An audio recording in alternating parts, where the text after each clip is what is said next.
Out of all the positions a professional athlete can play, a running back in the NFL isn't one that comes with longevity.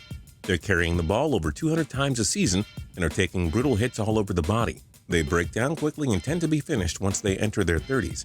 And unfortunately for some NFL running backs, the clock is ticking on their careers. Age, injuries, and a decline in production means they will soon be done playing pro football.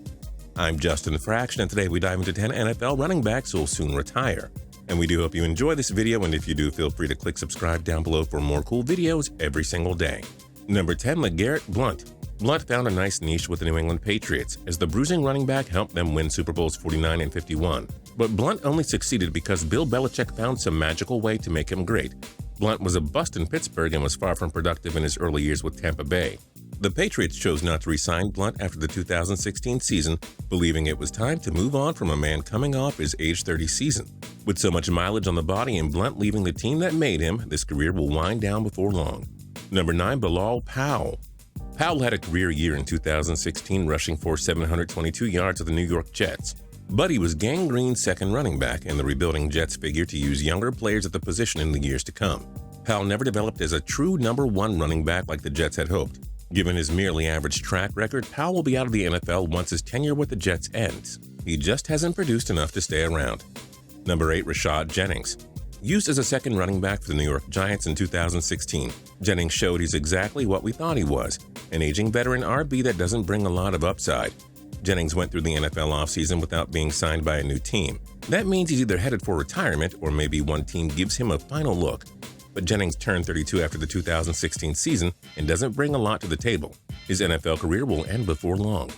Number 7, Tim Hightower. Hightower was out of the NFL for 3 years until the New Orleans Saints brought him back in 2015. The Saints like to use him as a second or third back while sometimes being a pass catcher out of the backfield. It was nice to see Hightower get a second chance, but he's on the wrong side of 30 and won't be stealing many carries from 49ers running back Carlos Hyde. The career journeyman will see his journey end soon.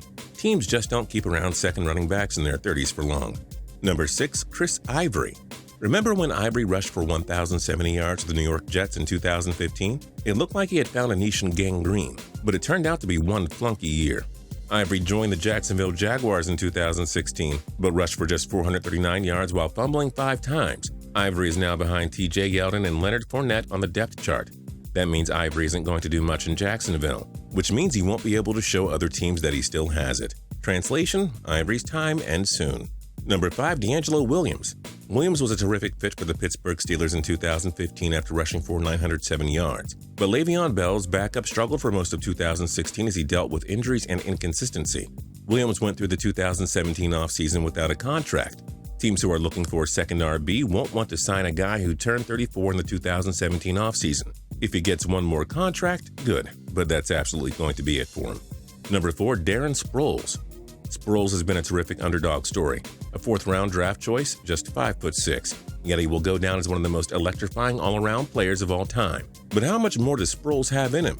He's already in his mid-30s and is just one of the many talented running backs on the Philadelphia Eagles roster. Sproles will inevitably decline in the coming seasons, and it won't be long until he's forced to retire. It's amazing how he's lasted this long, but the end of his career is coming soon. Number 3, Matt Forte. Forte has been undoubtedly one of the top running backs of his generation, but it appears as though this may be the end for the longtime Pro Bowler. Forte failed to reach 1,000 rushing yards in both 2015 and 16 after previously doing it 5 times in his career. Now in his 30s and clearly not producing the way he once did, Forte will be out of the NFL soon. If he fails to produce in 2017, look for the Jets to release him, and it's highly unlikely another team will give him another year in the pros. Number 2, Frank Gore. Gore has been in the NFL since 2005. He's rushed for 1,000-plus yards in 9 different seasons. That includes 1,025 rushing yards in 2016 as a 33-year-old. But really, how much longer can Gore last? It's terrific to see that he's been in the NFL for this long and has dominated for over a decade. But Gore can't possibly do it much longer. The former 49er should be a Hall of Famer someday, but we need to be realistic. The 1,000-yard seasons will be over soon, and nobody will sign a guy in his mid-30s. The legend of Frank Gore has 2 more seasons in him, at best. And number 1, Jamaal Charles. You have to feel for Charles, who's among the NFL's top running backs of the past decade. But torn ACLs and other injuries have slowed him down, as he appeared in just 8 combined games over the 2015 and 16 seasons. The Kansas City Chiefs had no choice but to move on from a 30-year-old Charles after the 2016 season. The AFC West rival Denver Broncos scooped up Charles to try and fix their putrid running game. But a man in his 30s with such an injury history, going to a team with a horrible offensive line that struggles to run the ball? Yeah, Denver won't fix Charles' career. Expect the longtime star to retire by 2019 at the absolute latest. What other NFL running backs will retire soon? Join us in the comments section below. If you like this video and learned a thing or two, clicking the like button helps us out a ton and we appreciate it. If this is your first time coming around to Total Pro Sports though, subscribing is a great idea because we put out videos like this every single day. But as always, thanks for watching and we'll see you guys next time.